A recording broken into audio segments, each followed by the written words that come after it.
Greetings everyone, Celebrating Dancing 98, back at it again with another reaction to Game Theory FNAF. We were wrong about the bite.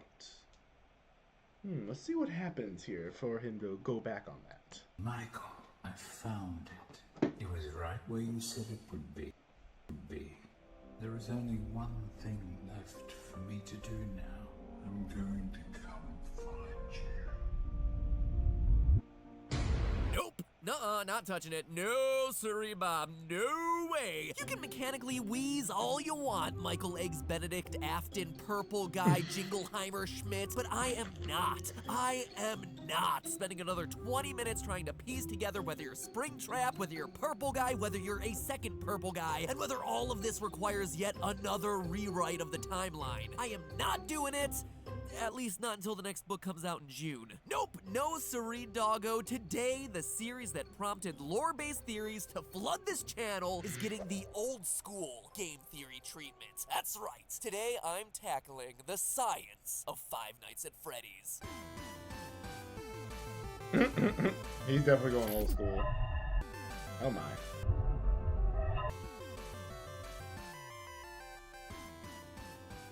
Hello, Internet! Welcome to Game Theory, where today's Freddy theory is gonna be a bit different. No source code deep dives, no rooting around for obscure hidden Easter eggs, only hardcore real-life research. Oh, but speaking of the source code, something really fascinating is going on right now. Scott Cawthon's two websites are having a conversation. Scott Games is saying things like, "You're crowding us. You can't tell us what to do anymore. We outnumber you." And the FNAF World website is replying with, "Be quiet. Yes, I can. You will do everything that I tell you to do." Which makes it seem like FNAF 6, Sins of the Father, it's my title, feel free to use it, Scotty C, is gonna be like an all-out animatronic Civil War-style battle against the OG creator William, aka Springtrap Afton. How awesome would that be? Title, gameplay, boom, done. Feel free to use that idea as well. Meanwhile, in other FNAF updates, since a lot of you have been asking me on Twitter about my thoughts on this, the movie got itself canceled and then found itself a new production partner, Blumhouse Productions, the same guys who did Paranormal Activity, Oculus, The Purge, Get Out. Honestly, I think it's great news. Blumhouse has made a name for themselves by doing awesome movies on really teeny tiny budgets, and FNAF as an indie franchise needs that cheaply made indie vibe to really make it scary. It doesn't need a big studio like Warner Brothers, where it used to be, going in and meddling and trying to make it more family friendly so they can go in and sell more FNAF toys and it becomes the next Minions or something. Low budget is the way to go because it forces you to get creative. So this news actively made me excited for the movie. A video game movie based on FNAF. Seriously, all the subs to film theorists better get themselves ready for a heapin' helpin' of Freddy when that movie rolls around. Anyway, enough updates. I think that covers all the FNAF related things that you guys have been asking me about on Twitter. On to the episode.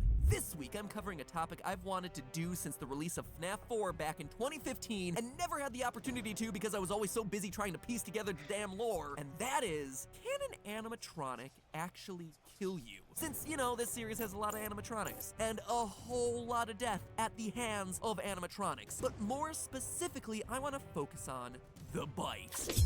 You know the one I'm talking about. Whether or not you believe this moment to be the bite of 83 or the bite of 87, whether or not the date really even matters anymore, one thing is clear. This is the moment that set in motion everything else in these games. Based on the evidence coming from 6 games and the Silver Eyes book, William Afton, creator of the animatronics, suffers this tragedy where his son's head gets crushed in a childhood bullying incident. A few days later, the son dies of his wounds in his hospital bed, setting in motion Afton's quest to, quote, put him back together. Cut to scoopings, sister locations, a dead daughter, and more missing children than you can shake a basket of exotic butters at, and all because of this one moment. The bite is treated as a freak accident, something that couldn't have been helped. The horrific ending of an innocent childhood prank gone wrong. A series filled with haunted puppets and reincarnated skin suits starts with this. Just a random tragic incident that nobody could have stopped. A simple mechanical failure.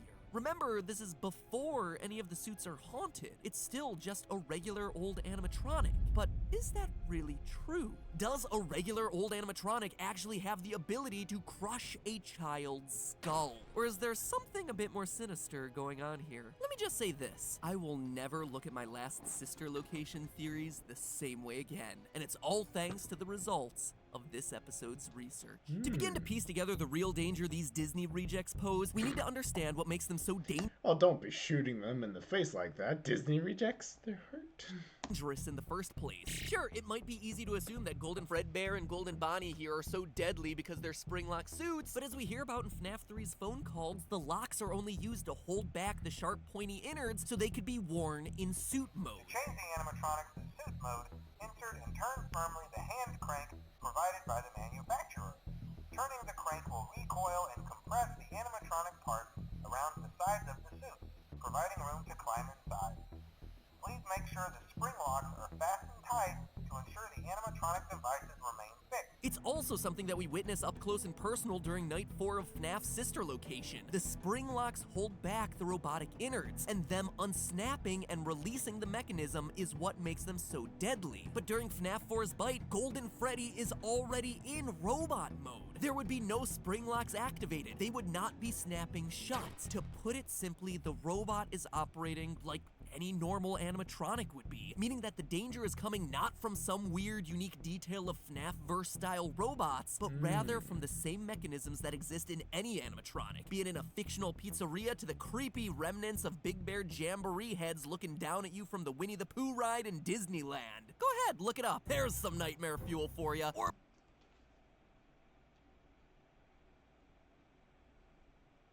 Ugh. He was not wrong. That's gonna haunt my nightmares for a good month. better yet, if you're at Disneyland leaving the Heffalump and Woozle section of the ride, look behind you and look up. Ho ho! Prepare for a surprise. Anyway, all things considered, to truly unwrap this theory, we need to know how normal animatronics actually work. Enter a man named Vern Grainer, an engineer who used to build robots for Chuck E. Cheese. Turns out, how these things are built is actually a closely guarded trade secret, because I can pronounce my awas. But in an article he did for Nuts and Bolts magazine back in 2009, he confirmed that almost every entertainment robot on the planet is built from one core technology: pneumatic actuators. What are those? Well, yo, listen up then. Ya homies know that when all the sickest ballers want to pimp out their bangin' rides, yo, they install hydraulic lifts in their undercarriage, like Ramon from the Cars movie? Well, where hydraulics use oil and fluid dynamics to do that sweet lifting, yo, pneumatics use air pressure. You build up a bunch of air pressure and then release it. That release moves whatever you want: a piston, a pulley, the deadly grin of a lifeless singing bear. They're used in everything from robots to build cars to the jaws of, well, Jaws at Universal Studios. Now, Grainer doesn't specify how powerful pneumatic actuators in a Chuck E. Cheese style robot's mouth would be, but we can go ahead and calculate a rough estimate. Whereas other actuators in the body and legs would have to be more powerful since they're moving larger, heavier chunks of robot, the ones in the mouth are smaller, more delicate. They only have to move a couple of ounces of plastic and metal for the jaws, teeth, and cheeks. The pneumatic tubes themselves are also only a couple inches long, meaning that they can only build up so much air pressure. All things considered, you're only gonna need about 40 psi of air pressure max to do all of that. That's not a whole lot. It's like the pressure created from a strong breeze. So how the heck do a handful of he had to put his face on the Marilyn Monroe pic. Small pistons powered by air create enough force to crack a child's skull wide open? They can't. You see, crushing a human skull ain't easy. The 22 bones of the human skull are there to protect the most important organ in our body from damage, and the whole thing has got a rounded structure to help disperse any forces applied to it. The strongest boxer in the world could punch you in the head at full force, and it barely crack. But this perfectly normal Chuck E. Cheese wannabe not only cracks the crying child's head, but breaks through hard enough to cause severe trauma to the brain? How much force is needed to do that? Well, it's actually a tricky question. First, we gotta ask, how old is the victim? When you're first born, the skull is softer, moldable, since, you know, it has to pass through narrow lady bits. Once it's made that journey, it That's has to really be able to inaccurate. accommodate for your growing brain. So it has these soft spots called fontanelles to give the skull flexibility. So I immediately thought that our crying child birthday boy might be a bit easier of a nut to crack considering how young he is, but the research didn't pan out that way. The soft spots disappear or ossify by the time that you're 9 to 18 months old. And I don't care how heartless of a killer you are, purple guy, you ain't letting your 1-year-old hobble his way home after a day of sitting terrified in a broom closet. Second, Yeah. to answer the question I had to ask, what parts of the skull are we talking about? Because different sections have different thicknesses and, as a result, different strengths. According to research done by Tobias Matei, who studied children's bike helmets and how they protect the skull, the thinnest region of the skull bone is about where your temples are. Lo and behold, that's exactly where our crying child is seeing most of the damage done. When he's placed in Golden Fredbear's mouth by the bullies, he's facing outward towards us, mostly facing the camera, meaning that the weaker sides of his skull are the ones that are having to deal with the crushing forces of the teeth. So, I looked it up. To fracture the skull there would require Killing with animatronics 101. the equivalent of a 1,100-pound man or 500-kilogram woman, equal opportunity, not being sexist here, to step on the head in that exact spot. But then again, that's just to have the thing fracture. We're talking about a catastrophic head failure that impacts the brain. So we have to get a bit more specific and a bit harder of a bite. Luckily, I found a study looking into exactly that. Testing over 300 samples, some scientific madmen determined that human skull bone, when put under various kinds of stress, had a failure pressure of 1900 psi or 13 megapascals. 13 megapascals means that for every square meter of surface area, it takes 13 million newtons of force to break a skull open.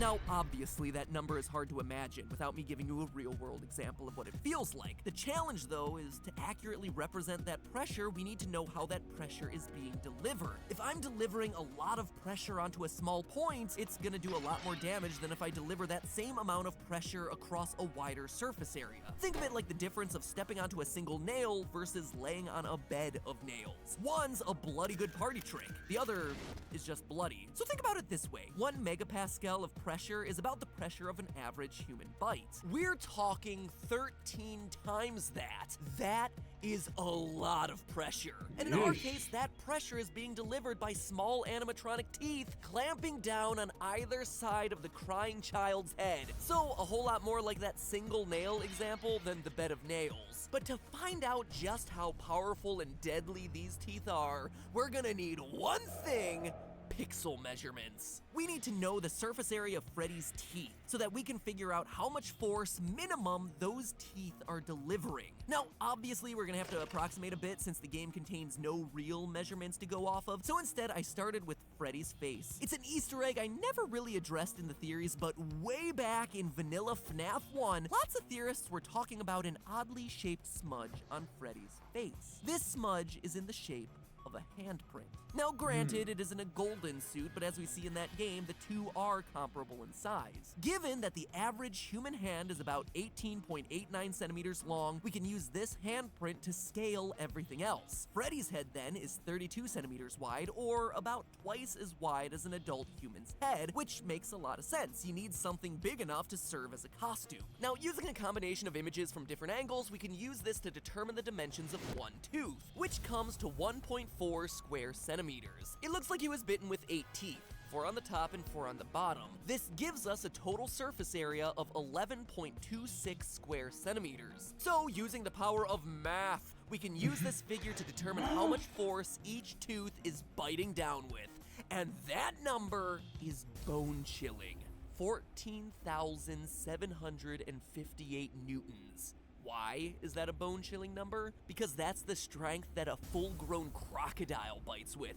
It's almost the strength of a great white shark bite. In order to deliver that amount of force, you would need 2 high-end industrial-strength pneumatic actuators. These things are as long as your arm, and they need their own dedicated compressors pumping out 100 pounds per square inch. I mean, your own teeth would crack if you bit down with that kind of force, and it is most certainly way overkill for moving the mouth of some cheap mascot at a sad sack themed restaurant. It's almost like someone built these things to intentionally be deadly. And there, ladies and gentlemen, is our smoking gun. When we last covered the lore of this series, myself, as well as other FNAF theorists like Treacicle and Dawko, concluded that William Afton was driven to his murderous rampage by tragic circumstances. His son was killed in the jaws of that machine, and so he dedicated his life to twisted experimentation on other children to bring his son back. Sure, it doesn't mean that William Afton kidnapping and killing tons of kids is okay, but it does make us sympathize with him a little.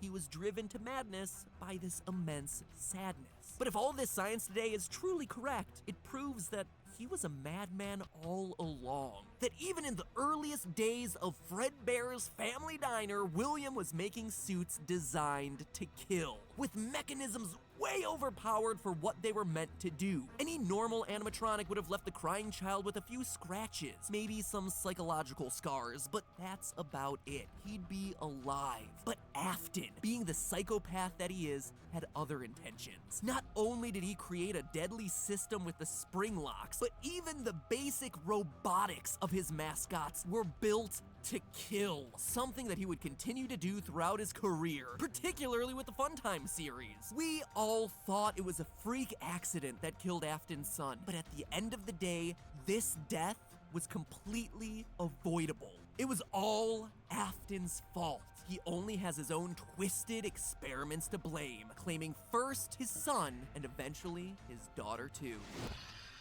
Man, I gotta say, that really bites. But hey, that's just a theory. A game theory. Thanks for watching. The original pun-isher. Now what's left? 6 whole months since a FNAF theory? Oh dang, yeah, so that means that this is, sheesh. So this is 2017 now. 7 years ago, we're catching up to where we are now with the current theories. Man, Matt's been going through this.